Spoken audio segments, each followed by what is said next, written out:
పెద్దలందరికీ పిల్లలందరికీ నా ధన్యవాదాలు తెలుపుకుంటూ నేను కొన్ని విషయాలు చెప్పాలనుకుంటున్నానండి.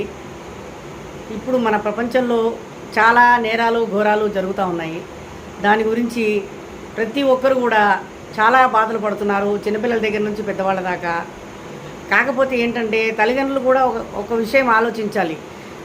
ఒంటి నిండా బట్టలు తొడిగేలాగా పిల్లలకి చక్కటి ఎంటికలు ఉన్నప్పుడు జడేసుకోవడానికి ఇవన్నీ కూడా వివరాలు పిల్లలకి నేర్పితే తల్లిదండ్రులు పిల్లలు ఆ విధంగా చెడిపోవడానికి అవకాశం ఉండదు. ఎంత పెద్ద జుట్టున్నా విరబోసేసుకుంటున్నారు, తల జడేసుకోవడం లేదు, తలలో పూలు పెట్టుకోవడం అనేది లేకుండా ఎంత పెద్ద జుట్టున్నా కూడా జడేసుకోకుండా విపరీతంగా విరబోసుకొని తిరుగుతున్నారు. బట్టలు చూస్తే సగమే, ఒంటి నిండా బట్టలు ఉండవు. మగవాడిని ఆకర్షించేది ఏంటి? ఆడదాని శరీరం. ఆడదాని శరీరం దాచుకుంటేనే దానికి విలువ, దాచుకోకుండా బయట పెట్టుకుంటే దానికి విలువ ఏముంటుందండి? అందుకనే పిల్లలు పెద్దలు అందరూ కూడా రెచ్చిపోతున్నారంటే కారణాలు మనం చేసే తప్పులే. పైన టాప్ వేసుకుంటారు, కింద బాటం వేసుకుంటారు, దానికి చున్నీ ఉండదు, లెగ్గీస్ వేసుకుంటారు, ఒళ్ళంతా కనపడుతుంది, చిన్న చిన్న బనీన్లు వేసుకుంటారు, ఒళ్ళంతా కనపడుతుంది. దానివల్ల ఎంత ప్రాబ్లమ్స్ వస్తున్నాయి, ఎన్ని అగచాట్లు పడుతున్నారు. ప్రతి ఒక్కరు వాడు చూసిన వాళ్ళనే పాడు చేయాలన్న ఆలోచన ఎవరికి ఉండదండి. చూసిన వాడు చూస్తాడు, ఇంకొక దగ్గరికి వెళ్ళిన తర్వాత ఇంకొకటి చూస్తాడు. కానీ మైండ్ అనేది చెలించిపోతుంది. మైండ్ చెలించిపోయేటప్పటికి ఏముంది, ఏది దొరికితే అది. ఇప్పుడు మనం విపరీతమైన ఆకలి వేసిందండి. ఆకలి వేసినప్పుడు మనకేమనిపిస్తుంది? బాగా ఉన్నప్పుడు బిర్యానీ తినాలనిపిస్తుంది. ఆకలి వేసినప్పుడు గంజి అయినా పర్వాలేదు అనిపిస్తుంది, కారం 4 మెతుకులు పెట్టినా చాలు కడుపుకి అని అనిపిస్తుంది. అట్లానే సేమ్ ఇదే పరిస్థితి జనాలలో పుట్టుకొస్తుంది. ఏంటి, మనం ఇది చేయడానికి ముసలిదైతే ఏంటి, పిల్ల అయితే ఏంటి, పెద్దదైతే ఏంటి, వయసుదైతే ఏంటి, ఎవరైతే ఏంది, మనం ఏదైతే చేయాలనుకుంటున్నామో అది చేసి తీరాలి, చేసేయాలి అన్న ఆతృత, ఆవేశము ప్రతి ఒక్కరిలోనూ పుట్టుకొస్తుంది. దీనికంత కారణం ఏంటి? ఆడవాళ్ళు ఒళ్ళు ఇప్పుకొని తిరగడమే దీనికంతటికి కారణం. తల్లిదండ్రులది చాలా తప్పు. వాళ్ళకి కావాలన్న బట్టలు కొనిస్తున్నారు, వాళ్ళు ఏది కోరితే అది. చేతులకి గుడ్డ ఉండదు, కడుపు సగం కనపడుతుంది, కింద సగం కనపడుతుంది, లెగ్గీస్ మోకాళ్ళ దాకా వేసుకుంటారు. చెస్ట్ బయట పెట్టుకొని వెనకాల సీటు బయట. ఎంత దరిద్రంగా అండి, అసలు రోడ్డు మీద చూస్తుంటే అసహ్యం పుడుతుంది. జుట్టు ఉంటుంది, జడేసుకోరు. అసలు ఎంత దరిద్రం అంటే అంత దరిద్రం. మగవాళ్ళు రెచ్చిపోరానంటే ఎట్లా రెచ్చిపోరు? ముసలాడికి కూడా రిమ్మతెగలు పుడుతుందండి, కుర్రాడికి కూడా అదే బుద్ధి పుడుతుంది. దాంట్లో సెల్ ఫోన్లో కూడా చూస్తున్నారు, సెల్ ఫోన్ల వల్ల కూడా చాలామంది చెడిపోతున్నారు. ఇదంతటికి కారణం ఏంటి? మనము వాళ్ళని చెడగొడుతున్నాం. వాళ్ళు చెడిపోవటం లేదు, వాళ్ళు చెడిపోతున్నారు. వాడేదో పాడు చేశాడు, రేప్ చేశాడు, అమ్మాయి మీద అగాత్యం చేశాడు అంటే ఎందుకు చేస్తాడు? వాడికి ఏమైనా ఒళ్ళు కొవ్వా? వాళ్ళకి తినేదరగదా? వాళ్ళకి తల్లిదండ్రులు లేరా? వాళ్ళకి అక్కచెల్లెలు లేరా? వాళ్ళకి ఏది తల్లి తండ్రి ఉన్నారు కదా, అక్కచెల్లెలు ఉన్నారు కదా, వదిన మర్దిలు ఉన్నారు కదా. ఇంతమంది ఉండగా కూడా ఎవరినో దాని మీద కోరిక పెంచుకొని పోయి దాన్ని చెడగొట్టాలన్న కోరిక ఎందుకు పుడుతుంది? మనం చేసే పనులు ఇట్లాంటివి. ఇంట్లో కన్నతండ్రి ఉన్నా కూడా ఒంటి మీద గుడ్డ లేకుండా తిరుగుతున్నారు, సగం బట్టలు కొనిస్తున్నారు. కనీసం తల్లిదండ్రులకు కూడా సిగ్గుశరం అనేది లేదండి. తల్లిదండ్రులు కూడా కొంచెం సిగ్గుశరం తెచ్చుకొని ఆలోచించి పిల్లలకి ఎట్లాంటి బట్టలు వేస్తే బాగుంటుంది, ఏ విధమైన జడేస్తే బాగుంటుంది, ఏ విధంగా వాళ్ళని తయారు చేస్తే బాగుంటుంది అన్న ఆలోచనతోని పిల్లల్ని పెంచాలే తప్ప వాళ్ళు ఏది అడిగితే ఇక్కడ చేతులు ఖాళీగా ఉంటాయి, ఇక్కడ చేతులు ఖాళీగా ఉంటాయి, కింద లెగ్గీస్ ఏమో కాళ్ళు ఖాళీగా ఉంటాయి. అన్ని విధాలా కూడా నాశనం చేస్తున్నారనంటే కారణం తల్లిదండ్రులే. ప్రతి ఒక్కరికి సెల్ ఫోను, పిల్లలకి సెల్ ఫోనే, పెద్దవాళ్ళకి సెల్ ఫోనే, ముసలాడికి సెల్ ఫోనే, బిచ్చగాడికి సెల్ ఫోనే, వ్యాపారం చేసుకునేవాడు సెల్ ఫోనే. వాడు చూసి రెచ్చిపోకుంటే ఏం చేస్తాడు? మరి రెచ్చిపోతాడు వాడు. ఇంకా అసలు వాడికి చెప్పడానికి వీల్లేదు. ఇంకా విపరీతంగా వాళ్ళు ఈ విధంగా నాశనం అయిపోతుంది మన దేశం అని అంటే కారణాలు మనం సగం చెడగొడుతున్నాం, సగమేమో సెల్ ఫోన్లు చెడగొడుతున్నాయి, సగమేమో మనం చెడగొడుతున్నాం. అదే నిండుగా ఉంటే ఎందుకు పాడైపోతుంది దేశం? ఎందుకు వాడు పాడు చేయడానికి వెళ్తాడు? ఆడదానికి ఆకర్షణ అనేది ఉంటుంది. ఆ ఆకర్షణ మగోడి కంట్లో పడితే ఏమవుతుంది? వాడు ఏ విధంగా అయినా వాడు కోరిక తీర్చుకోవాలనుకుంటాడు. అది ఎవరన్నామని, పిల్లవని, పెద్దవని, ముసలివని, ఎవరన్నామని అద్దుపద్దు లేకుండా అయిపోతున్నారు జనాలు. కారణాలు దానికి అర్థం ఏంటంటే మనమే మన పిల్లలు. కొడుకుంటే కొడుకు ముందర అట్లాగే తిరుగుతున్నారు, తండ్రి ముందు అట్లాగే తిరుగుతున్నారు. మొగుడితో ఏ విధంగా ప్రవర్తిస్తున్నారో పిల్లలతో కూడా అదే విధంగా ప్రవర్తిస్తున్నారు. అసలు ఆడవాళ్ళకి బుద్ధి లేదు, తల్లిదండ్రులకు బుద్ధి లేదు, పిల్లలకి అంతకంటే బుద్ధి లేదు. గుళ్ళలోకి వెళ్తే జుట్లు ఇరబోసుకొని వస్తున్నారు. గుళ్ళలోకి వెళ్తే ఇంత పొడుగు జుట్లు. ప్రతి ఒక్క ఆడపిల్ల చూడు అసలు జడన్న మాట కనబడదు. ఇంత పొడుగు జుట్టున్నా కూడా పైన క్లిప్పు పెట్టుకుంటున్నారు తప్ప జడలు కోవటం లేదు. ఏమా జడలు కోవడానికి మీకు బద్ధకమా, లేకపోతే షోకా, లేకపోతే దాని మీద ఏమన్నా దానివల్ల ఏమన్నా మీకు ఆకర్షణ కలుగుతుందా? ఆకర్షణ కలిగేటప్పటికి ఏమైపోతుంది, మీ జీవితాలే నాశనం అయిపోతున్నాయి. అది గుర్తుపెట్టుకోండి. అది గుర్తుపెట్టుకొని సక్రమంగా నడుచుకొని చక్కటి తల దూకొని చక్కగా బొట్టు పెట్టుకొని కళ్ళ కాటికి పెట్టుకొని పౌడర్ వేసుకొని చక్కగా ఆడదానిలాగా తయారైతే, ఒక ముత్తైదులాగా తయారైతే ఎంత చక్కగా ఉంటుంది. చూసేవాళ్ళకి కూడా అందంగా ఉంటుంది, చూసేవాళ్ళు కూడా సంతోషిస్తారు. అమ్మాయి ఎంత చక్కగా ఉంది అంటారు. ఆహా అది కాదు, అబ్బా వెనక చూడరా ఎట్లా ఉంది, ముందు చూడరా ఎట్లా ఉంది, సూపర్గా ఉందిరా, బా దొరికితే బాగుండు అన్నట్టుగా అనుకోవాలా? ఎంత చక్కగా లక్ష్మీదేవిలా ఉంది, ఒంటి నిండా బట్టలు వేసుకొని, అమ్మాయి ఎంత బాగుంది, చక్కగా ఉంది, చూడటానికి చూడముచ్చటగా ఉంది అని చెప్పి అనుకోవడం బాగుందా? మీరు ఆలోచించండి అమ్మా.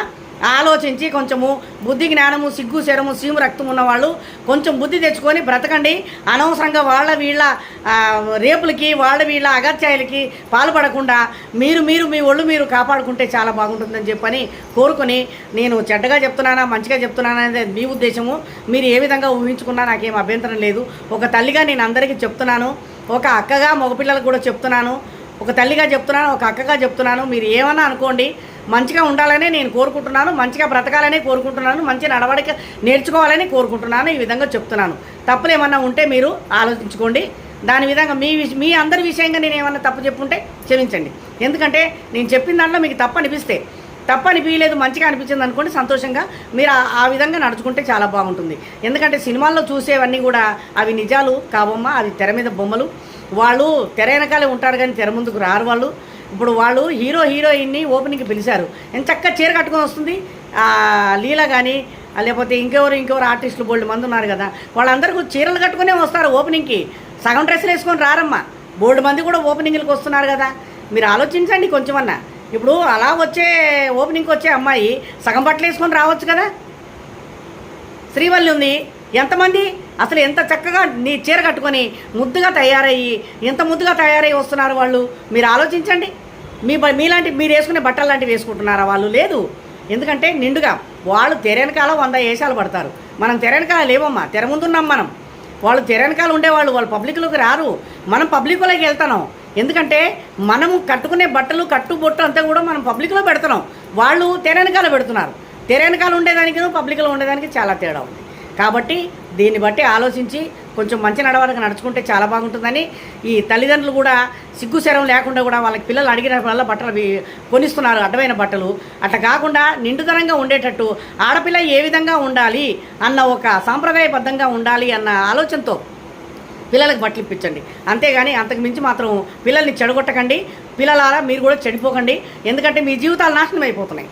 మిమ్మల్ని చూసి మీ ఆకర్షణ వల్ల ఏమైపోతుందంటే వేరే వాళ్ళని కూడా పాడు చేసి చంపేస్తున్నారు జనాలు. దానివల్ల మీకు ఉపయోగం లేదు, వచ్చే ఉపయోగం లేదు. కాబట్టి దయచేసి మీరందరూ కూడా బాగుండాలని కోరుకుంటున్నాను. నేను ఒక ల్యాండ్ గురించి చెప్పాలనుకుంటున్నాను. ఇది మన ప్రకాశం జిల్లా ఆంధ్రప్రదేశ్లో ఉంది. ఇది ప్రకాశం జిల్లా ఒంగోలుకు దగ్గర కుంట అంటారు దీన్ని. అక్కడ ఈ ల్యాండ్ సేలుకుంది. చాలా చాలా బాగుంది. అయోధ్య దీని పేరు. మీరు కొంచెం చూసి మీకు సంతోషంగా అనిపిస్తే నేను ఒక నెంబర్ పెడతాను, ఆ నెంబర్ని సంప్రదించండి.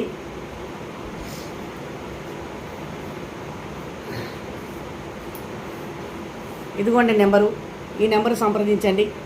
988504150 అయోధ్య ల్యాండు. దీంట్లోన ఫ్లాట్స్ అన్నీ కూడా చాలా బాగున్నాయండి. మీకు నచ్చితే సంప్రదించండి. అన్ని ఫ్లాట్స్ అన్ని రకాలుగా. ఇది చాలా అందంగా తీర్చిదిద్దారు. మీరు సంప్రదించగలరని చెప్పని కోరుకుంటున్నాను.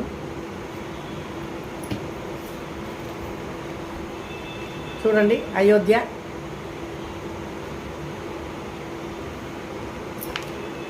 చాలా అంటే చాలా బాగుంది. ఇది మీ ఆర్థిక భవిష్యత్తును సురక్షితం చేసుకోండి. ఇప్పుడే Ayodhya green city Prem residential ప్లాట్స్లో పెట్టుబడి పెట్టండి. Kunta junction, Guntur, Srisailam, Kurnool, Bengaluru national highway facing వేగంగా అభివృద్ధి చెందుతున్న మన కుంట జంక్షన్లో అతి తక్కువ పెట్టుబడితో ఎక్కువ రాబడి. మీ చిన్నారుల బంగారు భవిష్యత్తు కోసం లాభాలు తెచ్చిపెట్టే పెట్టుబడి ఇదే. తక్కువ పెట్టుబడి, ఎక్కువ రాబడి. ఇదిగోండి, మీరు సంప్రదిస్తారని చెప్పని మనస వాచ కర్మణ కోరుకుంటున్నాను. మీరు తప్పకుండా సంప్రదిస్తారని అనుకుంటున్నాము. దయచేసి ఇదిగో ప్రకృతి చాలా అందంగా ఉంది, చాలా అందంగా ఉందండి. ఇదంతా కూడా ఎర్రచందనము చెట్లు. ఒక ఫ్లాట్కి 100 చెట్లు పాతుతున్నారు. 100 చెట్లు. ఆనందవనం చాలా బాగుంటుంది. ఆనందవనం చూడండి. మీకు ఆసక్తిగా ఉంటే, మీరు సంప్రదించాలనుకుంటే తప్పనిసరిగా ఈ నెంబరు నేను మళ్ళీ కూడా చెప్తున్నా, 9885041504కి ఫోన్ చేసి సంప్రదించి వాళ్ళని వివరాలు అడిగితే మీకు సరిగ్గా తెలుపుతారు. దయచేసి మీరు ఈ ప్లాట్లలో ఏదో కొంటారని చెప్పన్న కోరిక ఆశతో మీకు నేను అడ్వర్టైజ్మెంట్ లాగా చూపిస్తున్నానండి. తప్పకుండా ఇది ప్రకాశం జిల్లా ఒంగోలు జిల్లాకు వస్తుందండి. ఇది చాలా బాగుంటుంది. ఇది తంగిరాలపల్లె విలేజ్, తోకపల్లె, దొనకొండ రోడ్లో పెద్దవీడి మండలం, ప్రకాశం జిల్లా, ఆంధ్రప్రదేశ్. 30 ఎకరాల మెగా ప్రాజెక్టు. జాగా గ్రీన్ పార్క్. భాగస్వాములు కండి. కోటీశ్వరులుగా అడుగులు ముందుకు వేయండి. మీ రూపాయి విలువ ఎక్కువ అవుతుంది. ఇప్పుడు 10 రూపాయలు. తంగిరాలపల్లె విలేజ్. సంప్రదిస్తారని చెప్పని మనసారా కోరుకుంటున్నానండి. నా వార్తలు, నేను చెప్పే అడ్వర్టైజ్మెంట్ మీకు నచ్చితే లైక్ చేయండి, షేర్ చేయండి, సబ్స్క్రైబ్ చేయండి. ధన్యవాదాలు. జై హింద్. సర్వే జన సుఖినో భవంతు. జై హింద్.